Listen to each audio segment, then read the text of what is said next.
L'intermédiaire entre les pères, parents et la mère porteuse, ce sont des entreprises comme la vôtre, Gaëlle Vincent Regan. Aujourd'hui, la mère porteuse, comment dire, elle n'est pas indemnisée, elle est payée par votre entreprise. Elle est payée combien?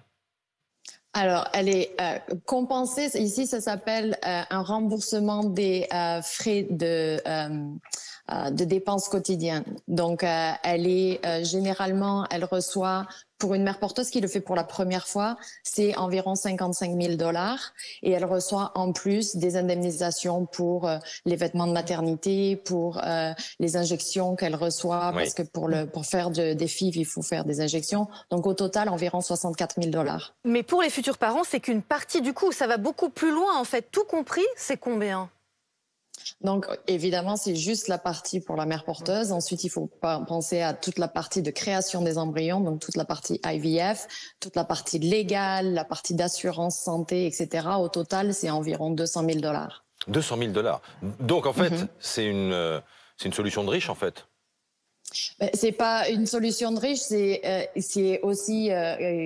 évidemment, ça a des frais, mais il y a des moyens de le faire dans différents pays où c'est peut-être les frais ne sont pas aussi élevés. Le problème, c'est qu'il faut que ça soit fait d'une manière éthique. Et aux États-Unis, c'est vraiment très bien encadré au niveau médical, au niveau psychologique, au niveau légal. Et tout ça, évidemment, ça a un prix. Mathieu Croissando. Vous parliez du niveau légal. Qu'est-ce qui se passe pour l'enfant? Quel est le statut de l'enfant en gros? Comment il est reconnu une fois que des parents français reviennent en France avec leur bébé né aux États-Unis d'une mère porteuse?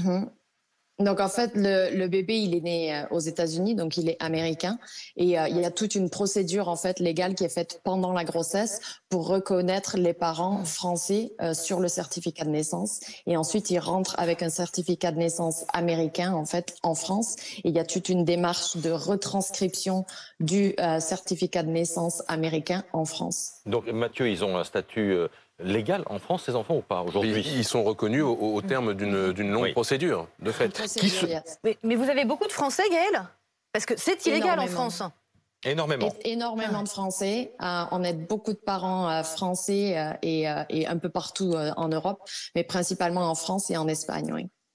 Bon, il y a un député républicain qui voudrait qu'on ne reconnaisse plus en France l'état civil, n'est-ce pas, Mathieu, de ces enfants. Et qui voudrait même inscrire l'interdiction de la GPA dans la Constitution française. Quand vous dites que vous avez beaucoup de Français, ce sont des Français forcément aisés, très aisés, qui viennent vous voir, et ils sont combien, si vous savez les évaluer?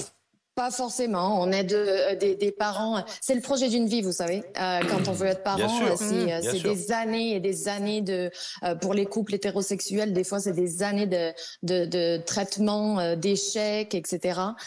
Et c'est un projet d'une vie. Donc, il y a des gens qui peuvent peut-être vendre leur maison ou vendre un bien immobilier qu'ils peuvent avoir pour financer ça. Il y a les familles qui aident aussi financièrement.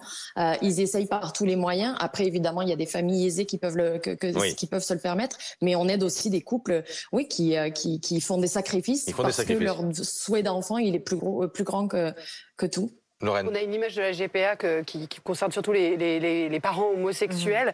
Et quelle est la part des parents homosexuels et des parents hétérosexuels français quand ils viennent vous voir chez vous?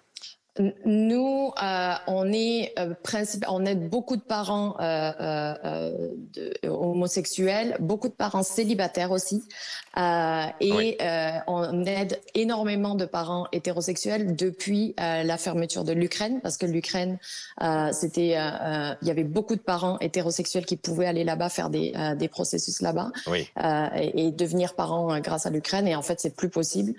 Donc on voit beaucoup plus depuis les deux dernières années, on a pas mal de parents hétérosexuels qui commencent aussi aux États-Unis. Gaëlle, j'ai une dernière question à vous poser. Il y a beaucoup de gens qui disent que en fait, les ventres des femmes servent finalement de champ pour faire du business. Qu'est-ce que vous répondez à ça?